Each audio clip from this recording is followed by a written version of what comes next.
दोस्तों, ये कहानी हमें बहुत मुश्किल से मिली है। ये कहानी एक सच्ची घटना पर आधारित है। सिर्फ नाम और जगह बदल दिए गए हैं। इस कहानी का किसी धर्म या जाति से कोई लेना देना नहीं है। यह एक गांव का वाक्य है। एक नेक लड़की जो हाफिज कुरान थी, लोगों के कपड़े सिलाई करके गुजारा करती थी।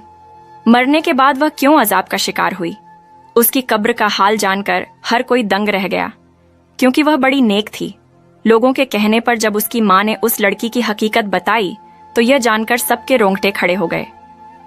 आपसे गुजारिश यही है कि इस वीडियो को आखिर तक जरूर देखें, क्योंकि बहुत सारी औरतें कपड़े सिलाई करते वक्त ऐसी गलतियां करती हैं।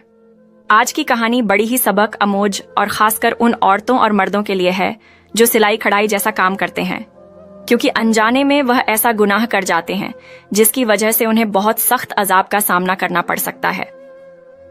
किसी शहर के दूर दराज इलाके में जैनब नाम की लड़की अपनी मां के साथ रहती थी। उसके बाप का इंतकाल हो चुका था। जैनब की मां ने जैनब को स्कूल की तालीम भी दिलवाई और सिलाई भी सिखाई थी, ताकि यह लोगों के कपड़े वगैरह सिलाई करके और कुछ नहीं तो घर का खर्चा ही चला सके, यानी कि उन माँ बेटी की 2 वक्त की रोटी चल सके। जैनब बहुत ही मेहनती लड़की थी। उसके कुछ वसूल थे जिससे वह कभी पीछे नहीं हटती थी। अभी भी कितनी देर देर से उसके पास 2 औरतें बैठी हुई थीं। बार बार कपड़े सिलाई के लिए जिद किए जा रही थीं, लेकिन जैनब उन्हें मना कर दिया करती थी कि वह उनके कपड़े नहीं सी सकती। वह औरतें फिर जैनब से कहने लगीं, जैनब, बहुत मना मत करो, तुम सबके कपड़े सिलाई करती हो और बहुत अच्छी करती हो। हमारे कपड़े भी सिल दो, बहुत महंगे कपड़े खरीदे हैं। हम किसी ऐसे दर्जी को देकर अपने कपड़े खराब नहीं करवाना चाहते। तुम तो जानती हो, तमाम गली मोहल्लों की औरतें तुमसे ही कपड़े सिलवाती हैं। तुम कम दाम में बहुत अच्छी सिलाई करके देती हो और कपड़े पहनने में भी बहुत अच्छे लगते हैं। जैनब बोली, लेकिन जैसा डिजाइन आप लोग बोल रही हो, इस तरह के कपड़े मैं नहीं सिलती। उन कपड़ों में पूरे बाजू नजर आएंगे। सलवार का डिजाइन भी ऐसा होगा कि पिंडलियों से ऊपर पांव दिखेंगे। तौबा तौबा, मैं ऐसे कपड़े कैसे सिल सकती हूं? जैनब ने साफ साफ इनकार कर दिया। वह औरतें कहने लगीं, हम तुम्हें 300 सिलाई देने की बजाय 500 रुपए देंगे। हमें तुम्हारे हाथ की सिलाई बहुत पसंद है। तुम बहुत ही साफ सुथरा सिलाई करती हो। जैनब खड़ी हुई और कहने लगी, नहीं बाजी, मैं सिलाई नहीं करूंगी। और फिर वह अपने किचन खाने की तरफ चली गई। जैनब की मां ने शर्मिंदगी से उन दोनों औरतों से बात की और कहने लगी कि मेरी बेटी थोड़ी पर्देदार है, वह इसीलिए इस तरह के कपड़े नहीं सीती। दोनों औरतों के जाने के बाद मां ने जैनब से कहा, तुम क्यों आई हुई रोगी को वापस लौट रही हो? आखिर तुम कपड़े सिलाई क्यों नहीं करना चाहती थी? कोई 4 पैसे आ जाते। जैनब बोली, अम्मा, मैं ऐसे ही बेहयाई के कपड़े किसी को सिलक नहीं दे सकती। इतना कहकर जैनब अपना दुपट्टा सेट करते हुए वजू करने चली गई और उसकी अम्मा भी खामोश हो गई।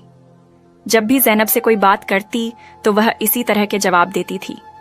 उन्हें अपनी बेटी से बहुत मोहब्बत थी। उसकी मां भी लोगों के घरों का काम करके आती थी और बेटी घर पर मेहनत करती थी। ऐसा करते करते जैनब ने पूरे दहेज का सामान बनवा लिया। फिर जैनब की मां ने लड़का देखकर जैनब की शादी कर दी। वह लड़का गरीब जरूर था, लेकिन जैनब की इज्जत किया करता था। जैनब की मां ने शादी तय करते वक्त यह कहा था, मेरी बेटी के अलावा मेरा तो कोई सहारा नहीं, इसलिए मैं अपनी बेटी और दामाद को अपने घर पर ही रखूंगी। वह लोग भी मान गए। इस तरह जैनब शादी के बाद अपनी ही मां के घर दोबारा से रहने लगी। उसका शौहर जितने भी पैसे कमाता, लेकिन घर का गुजारा फिर भी मुश्किल था। जैनब को ऐसे ही सिलाई करने पड़ते थे। वक्त ऐसे ही गुजरता गया। जैनब प्रेग्नेंट हो गई। अब जैनब से कपड़े सिलाई करना बड़े मुश्किल हो गए थे। इधर जैनब को यह खुशखबरी मिली और उधर उसके शौहर ने घर आकर बताया उसे नौकरी से निकाल दिया गया है। जैनब ये बात सुनकर रोने पिटने लगी कि अब मेरा क्या होगा? मैं इस हाल में भी कपड़े सिलाई करूंगी।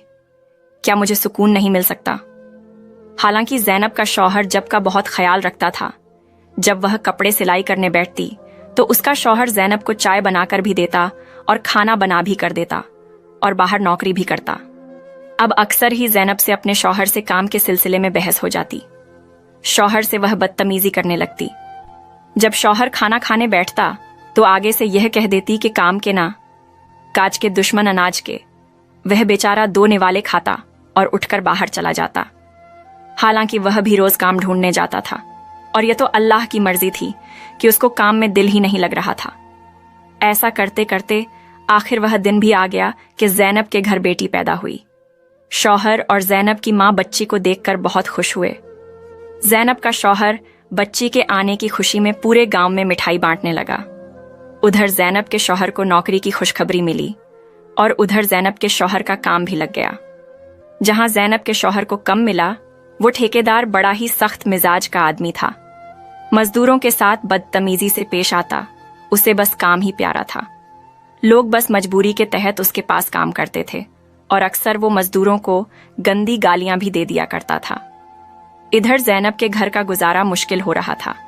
जब बेटी थोड़ी सी बड़ी हुई तो ज़ैनब फिर से सिलाई करना शुरू कर दी, ताकि उसकी बेटी का खर्च भी पूरा हो सके। जो भी औरतें कपड़े सिलवा कर ले जाती, उनके कपड़ों में से जो कपड़ा बच जाता वह औरतें उसी को दे देती। उसी कपड़े से वह अपनी बेटी के छोटे छोटे फ्रॉक सिलाई कर लेती और उसको पहना देती। इसी तरह वह गुजर बसर कर लेती, क्योंकि ज़ैनब के शौहर की इतनी कमाई तो है नहीं कि जिससे वह ज्यादा खर्च कर सके। बिजली के बिल और घर का सौदा सामान ही शौहर पूरा कर सकता था। फिर एक दिन खुदा की करनी ऐसी हुई कि उन लोगों के घर में जलजला सा आ गया हुआ कुछ यूं। ज़ैनब अचानक सीढ़ियों से फिसला और पहली सीढ़ी से गिरती हुई आखिरी सीढ़ी तक आ गई। उसके सर से इतना खून बह गया। ज़ैनब की मां रोने चिल्लाने लगी। पूरा मोहल्ला उनके घर में इकट्ठा हो गया। जल्दी से ज़ैनब के शौहर को खबर कर दी गई। इतवार का दिन था और इसीलिए ज़ैनब का शौहर काम पर था कि एक्स्ट्रा जो पैसे मिलेंगे मैं अपनी बच्ची के लिए खिलौने खरीदूंगा। उस दिन और कोई मजदूर वहां काम नहीं कर रहा था। जब ज़ैनब के शौहर को बीवी की ऐसी खबर मिली तो जल्दी से अंधाधुन उसने ताले लगाए और भागकर घर वापस आ गया। चाबी उसने अपनी जेब में रख ली और जल्दी से घर आ गया। डॉक्टर के पास ले जाते समय ही ज़ैनब ने दम तोड़ दी। ज़ैनब के शौहर को ज़ैनब की कई बातें याद आ रही थीं। वह तड़प तड़प कर रो रहा था और ज़ैनब की मां भी चीख चीख कर रो रही थी। ज़ैनब का शौहर इसलिए भी ज्यादा रो रहा था कि उसकी मासूम सी बच्ची है, उसका क्या होगा, बिना मां के कैसे पलेगी। अभी तो वह इतनी छोटी थी कि मां का दूध पीती थी। यह सब सोचकर वह और भी ऊंची आवाज में रोने लग जाता। ज़ैनब की अचानक मौत पर हर कोई अफसोस करने लगा। कौन जानता था कि एक जवान लड़की भरी जवानी में यूं खामोशी से चली जाएगी। हर कोई ज़ैनब के नेकी के गुण गाया करता था। सभी जानते थे वह कितनी नेक थी, परहेजगार थी, हर किसी का ख्याल रखने वाली थी। हर कोई उसकी तारीफ में लगा हुआ था। ज़ैनब की मां और शौहर का रो रो कर बुरा हाल हो गया। वह दोनों गम से निढाल थे। फिर दफनाने का वक्त करीब आया और ज़ैनब का जनाजा पढ़ाया गया। ज़ैनब के गरीबी रिश्तेदार कब्र में ले जाकर दफना दिया गया। उसे दफनाते वक्त उसका शौहर कब्र के अंदर उतरा था और उसी दौरान उसके जेब में से वह चाबियां निकलकर कब्र के अंदर गिर गई, जहां काम से वह ताले लगाकर आया था। उसके शौहर को इस बात का पता ही ना चला। वह घर लौट आया। शाम होते ही सब लोग अपने अपने घरों को चले गए। सबके जाने के बाद घर बिल्कुल वीरान सा हो गया। ज़ैनब की सिलाई मशीन सामने ही रखी हुई थी, जिसे देखकर उसकी मां बार बार रोने लग जाती, क्योंकि उसको पहले बेवा होने का दुख था और अब बेटी के चले जाने और छोटी नवासी का तन्हा रह जाने का दुख बार बार सता रहा था। ज़ैनब के शौहर ने ज़ैनब की मां को संभाला और गोद में अपनी बच्ची को भी बैठाया हुआ था, लेकिन एक मां को कहां करार आना था। जिस बेटी ने मां का सहारा बनकर दिखाया था वह इतनी अचानक चली गई। ज़ैनब की मां को तो यकीन ही नहीं आ रहा था। बस ज़ैनब की मां यही बोले जा रही थी, अभी अभी तो मेरी बेटी कपड़े सिलाई कर रही थी, ये सब क्या हो गया। उसकी मां को किसी भी तरह से यकीन ही नहीं आ रहा था कि उसकी बेटी अब इस दुनिया से जा चुकी है। ज़ैनब की नन्ही बेटी भी बिलक बिलक कर रो रही थी और ज़ैनब का शौहर नहीं चाहता था कि वह अगले 2-3 दिन काम पर जाए। वह अपनी बेटी का खूब ख्याल रखना चाहता था और बीवी के गम में बहुत उदास था। इसलिए वह मालिक को बताना चाहता था कि मैं अगले 3 दिन काम पर नहीं आऊंगा। जैसे ही ज़ैनब के शौहर ने अपने जेब को हाथ लगाया तो उसकी जेब में चाबियां नहीं थीं। वह सोच में पड़ गया कि यह आखिर चाबियां कहाँ चली गईं। बहुत सोचने के बाद भी उसके दिमाग में आया कि चाबियां तो उसने जेब में ही रखी थीं। ज़ैनब की मां भी अपने दामाद का परेशानी वाला चेहरा देख रही थी। कहने लगी, रमजान बेटा क्या बात है। तब रमजान ने अपनी सास को बताया। माँ जी, मेरी जेब में चाबियां थीं, वह पता नहीं कहाँ गिर गई। पता नहीं मस्जिद में गिर गई या कब्रिस्तान में गिर गई।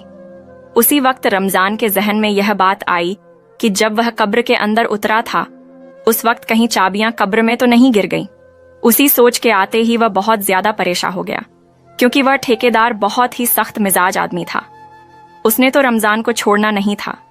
जरा सी चाबी के गुम होते ही उसने तो उसकी जान ले लेनी थी, क्योंकि उसको इंसान से ज्यादा उसको काम की फिक्र रहती थी। अभी रमजान यही सोच रहा था कि ठेकेदार का फोन आ गया और उसने कहा, सुबह बंदा काम पर लगाने हैं, तो मुझे अभी और इसी वक्त रातों रात चाबियां देकर जाओ, ताकि मैं बाकी के काम सुबह सवेरे मजदूरों को लगाकर करा सकूं। इतनी बात सुनकर रमजान का हलक सूख गया।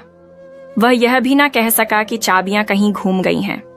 उसने बस इतना ही कहा कि मैं आपको चाबियां सवेरे पहुंचा दूंगा। अब उसे रातों रात में ही चाबियां तलाश करनी थी। बहुत सोच विचार करने के बाद उसने कब्रिस्तान का रुख किया। रात के 12 बज रहे थे और ज़ैनब की बेटी अभी नानी के पास सो रही थी। ज़ैनब का शौहर रात के बाला कब्रिस्तान की तरफ कदम बढ़ाने लगा। उसका दिल घबराहट का शिकार था। वह बहुत ज्यादा परेशान होने के साथ साथ खौफजदा भी था। इससे पहले वह कभी इतनी रात को कब्रिस्तान नहीं आया था। यह कब्रिस्तान गांव से कुछ दूर पर था। उसे बिल्कुल भी समझ में नहीं आ रहा था कि वह क्या करे, लेकिन यह भी मजबूरी थी। वह कीमती चाबियां थीं। उसने अपनी लापरवाही से गुम कर दी थी और इन चाबियां को तलाश करते करते वह रात के 1 बजे कब्रिस्तान में पहुंच गया था। चारों तरफ एक अजीब सी मौत की वहशत थी। ज़ैनब के शहर रमजान का दिल बैठने लगा। शाम को ही उसने अपनी बीवी को जिस कब्र में दफन किया था वह उसके करीब पहुंच गया। फिर उसने पैरों की तरफ से खुदाई शुरू कर दी। उसका मकसद अपनी चाबियां हासिल करना था। अभी उसने थोड़ा हिस्सा ही खोदा तो गोरखन वहां पहुंच गया और गुस्से से कहने लगा, ये तुम क्या कर रहे हो? क्या तुम कोई कफन चोर हो? तो ज़ैनब के शौहर ने घबराकर टॉर्च अपने चेहरे की तरफ किया तो गोरखन कहने लगा, तुम तो वही हो ना जिसकी बीवी का शाम में इंतकाल हुआ था। ज़ैनब का शौहर घबराकर कहने लगा, हाँ, मैं शाम को अपनी बीवी को यहाँ दफनाने आया था, लेकिन बीवी को दफनाते हुए कीमती चाबियां मेरी जेब से कब्र में गिर गई हैं और वह चाबियां मेरे लिए बहुत जरूरी हैं। बड़ा मेहरबानी, आप ही मेरी मदद कर दो। यह सुनना था कि वह आदमी जो गोरखन था ज़ैनब के शौहर की मदद करने लगा। दोनों ने मिलकर बहुत जल्दी अच्छी खासी कब्र खोद ली। गोरखन के साथ मिलने से ज़ैनब के शौहर डर भी खत्म हो चुका था और चाबी मिलने की उम्मीद भी जाग उठी थी। कुछ ही देर बाद कब्र पूरी तरह खुल चुकी थी। जब जब ज़ैनब के शौहर ने कब्र के अंदर का मंजर देखा तो ज़ैनब के शौहर के होश उड़ गए। गोरखन ने दोबारा से जल्दी जल्दी कब्र में मट्टी डालना शुरू कर दी। उसके पसीने छूट रहे थे। वह कहने लगा, तुम्हारी बीवी कैसी औरत थी जो इसकी कब्र में ऐसा अजाब हो रहा है? ज़ैनब के शौहर को तो खुद भी यकीन नहीं आ रहा था।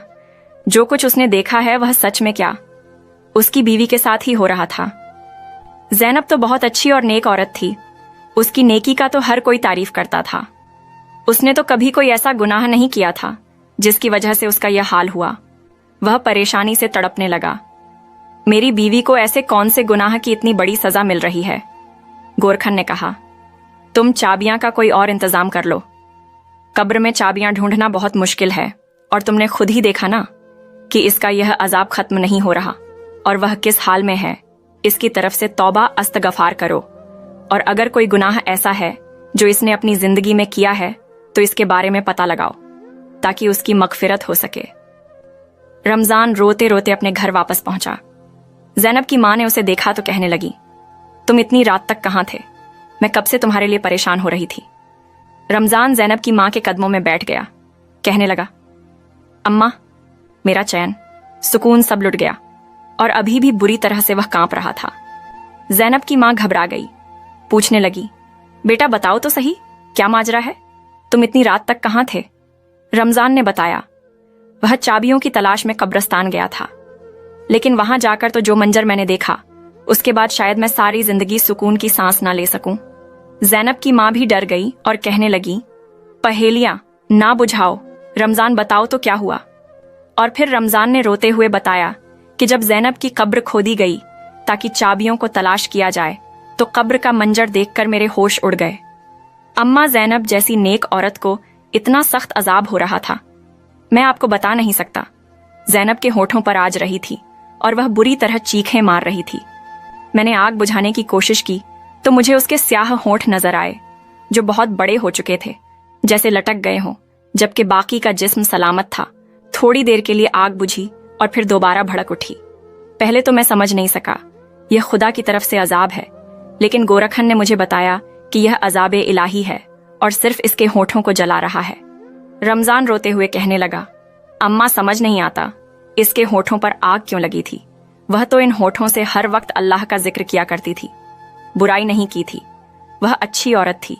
ज़ैनब की माँ और उसका शौहर ऐसे ही सारी रात रोते रहे और अल्लाह ताला से ज़ैनब की मगफिरत के लिए दुआएं मांगते रहे। फजर की अजान हुई तो ज़ैनब की माँ कहने लगी, मस्जिद के इमाम साहब को खामोशी से सारी बातें बताओ और पता करो क्या मामला है। मेरी बेटी के साथ ऐसा क्यों हो रहा है? क्या उससे कोई गलती हुई? इमाम साहब बहुत ही नेक और पहुंचे हुए इंसान हैं। यकीनन वह हमारी जरूर मदद करेंगे। रमजान को भी यह बात मुनासिब लगी। इस मसले का अगर कोई हल बता सकता था तो वह इमाम साहब ही थे। रमजान नमाज के लिए गया तो नमाज के बाद उसने मस्जिद के इमाम साहब को रोक लिया और तन्हाई में उन्हें रोते हुए सारी बात बता दी। यह सुनकर वह कहने लगे, मैं ज़ैनब की माँ से मिलना चाहता हूँ। रमजान इमाम साहब को अपने घर ले आया और ज़ैनब की माँ से उसकी मुलाकात करवा दी। इमाम साहब पूछने लगे, अम्मा बताओ, ज़ैनब कहीं किसी की चुगली तो नहीं करती थी या कोई ऐसा गुनाह जो उसके मुंह से होता हो? ज़ैनब की माँ कहने लगी, नहीं, मेरी बच्ची सिर्फ सिलाई का काम करती थी। उसे इतनी फुर्सत कहाँ कि वह आस पड़ोस में जाए या अपनी सहेलियों को अपने पास बुलाए। फिर यह सुनकर इमाम साहब ने एक ऐसा सवाल किया जिससे ज़ैनब की माँ चौंक उठी। इमाम साहब ने कहा, क्या ज़ैनब किसी की अमानत को अपने पास रखती थी, यानी कोई बचा हुआ कपड़ा, कोई जोड़े पर लगने वाली लैस वगैरह? ज़ैनब की माँ कहने लगी, ज़ैनब तो बचे हुए कपड़े और धागा वगैरह सब कुछ वापस लुटा देती थी और जो कपड़ा उसे चाहिए होता था वह पूछ कर लिया करती थी। इमाम साहब कहने लगे, सोच लो कि ऐसी गलती हो सकती है जिसकी वजह से उसके मुंह ही मुंह को अजाब हो रहा है, लेकिन फिर भी उसने जाने अनजाने में कोई ऐसा गुनाह तो जरूर किया है। लगता है यहाँ अमानत का ही कोई मामला है, क्योंकि ज़ैनब बेटी की नेकी से तो मैं खुद वाकिफ हूँ, क्योंकि इमाम साहब भी ज़ैनब को अच्छी तरह जानते थे। उन्हीं के पास तो ज़ैनब ने कुरान पाक मुकम्मल की थी। हाफिज साहब कहने लगे, बीवी, फिर भी बेटी की कोई ऐसी बात सोचकर बताओ जो वह किया करती थी और उस आदत का ताल्लुक ज़ैनब के होठों से हो। ज़ैनब की माँ बहुत सोचकर कहने लगी, और उसकी उस आदत से मुझे बड़ी चिढ़ थी। वह कैंची की बजाय अपने मुंह से धागा तोड़ती थी और फिर धागे का जो जरा रेशा उसके मुंह में या होठों पर रह जाता उसे दांतों में छुभा। अक्सर ही मैंने उसका मुंह चलते हुए देखा था, लेकिन वह बार बार कैंची नहीं उठाती थी। मुंह से धागा खींचकर तोड़ दिया करती थी और फिर उसी धागे को मुंह से चिबाक थूक देती थी। बहुत बार मैंने उसे समझाया कि इस तरह होंठ भी कट सकता है, लेकिन वह अपनी आदत में पक्की हो चुकी थी। ये सुनते ही इमाम साहब कहने लगे, तो फिर हो सकता है यह अजाब उसी धागे के जर्रे की वजह से हो, क्योंकि जब ज़ैनब की मौत हुई थी तो इससे पहले वह कपड़े सिलाई कर रही थी, उठकर सीढ़ियों की तरफ गई थी। शायद उसकी मौत के वक्त वह धागे का जर्रा उसके मुंह में रह गया हो और उसी धागे की वजह से उस पर अजाब हो रहा हो। सिलाई के बचे हुए सामान के साथ धागे का एक जरा सा टुकड़ा भी उस शख्स की अमानत कहलाता है जो कपड़ों की सिलाई के पैसे देता है। सारी बची हुई चीजों की तरह धागा और दूसरी चीजें भी वापस करना जरूरी होती हैं। बेहतर है कि आप लोग इस तरह से मगफिरत की दुआ करें, और जो लोग भी ज़ैनब से कपड़े सिलवाते थे उन सब से बात करके ज़ैनब की आदत के बारे में बताएं और इसके लिए माफी मांग लें। यह सुनकर ज़ैनब की माँ बहुत ज्यादा परेशान हुई। बहरहाल तो यह बहुत मामूली सी बात थी, लेकिन उसकी वजह से ज़ैनब इतना बड़ा अजाब होगा यह उनके वहम में भी ना था। फिर ज़ैनब की माँ ने उन सब लोगों को अपने घर में जमा किया जिनके ज़ैनब कपड़े सिलाई किया करती थी, और सबको ज़ैनब की यह छोटी सी आदत बताकर ज़ैनब की मगफिरत के लिए दुआएं की। लेकिन यह कोई ऐसी बड़ी बात तो थी नहीं, इसलिए सबने फौरन माफ कर दिया। कुछ लोगों की नज़र में यह तो गुनाह भी नहीं था, लेकिन जो बात इंसान के नज़दीक मामूली सी होती है, अमाल में वह अक्सर भारी होती है। यहाँ अब यह मामला अमानत का था। शायद इसलिए ज़ैनब की पकड़ हो गई थी। सब लोग ज़ैनब की अच्छी आदतों से वाकिफ थे, इसलिए ज़ैनब को माफ करके चले गए। उसी रात ज़ैनब की माँ ने अपने दामाद से कहा, रमजान, जल्दी से दोबारा चाबियों के लिए तुम उसकी कब्र लाजमी खोदो और अंदर का मंजर देखकर बताओ। क्या इस पर अजाब हट गया है? ज़ैनब की माँ जानना चाहती थी कि उसके अजाब के पीछे असल वजह क्या थी। क्या वाकई एक जरा सा धागा उस पर अजाब की वजह बना था? उस रात रमजान फिर गोरखन के पास गया और उन दोनों ने मिलकर कब्र खोदी तो देखा कि ज़ैनब की मैयत बिल्कुल ठीक थी। उसके पास से खुशबू आ रही थी, किसी किस्म का कोई अजाब बाकी ना था और रमजान की चाबियां भी उसी कब्र में थीं।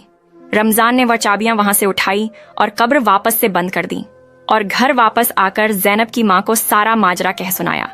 उन्होंने अल्लाह का शुक्र अदा किया, उनकी बेटी पर से अजाब इलाही हट गया।